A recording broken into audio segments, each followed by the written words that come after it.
আসসালামু আলাইকুম ভিউয়ার্স। আজকে আমরা শিখব এমএস ওয়ার্ড এবং এক্সেলে টেক্সট ডাইরেকশন কীভাবে চেঞ্জ করবেন।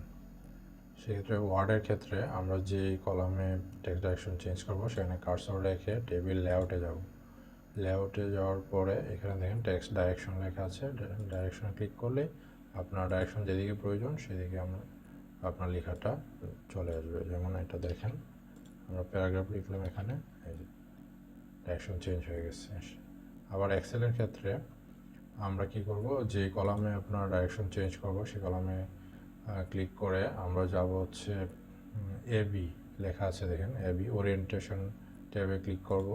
করার পরে রোটেট টেক্সট আপ এটাতে ক্লিক করব। তারপর দেখেন আমাদের লেখাটা উপরের দিকে চলে আসবে। ঠিক আছে, ধন্যবাদ।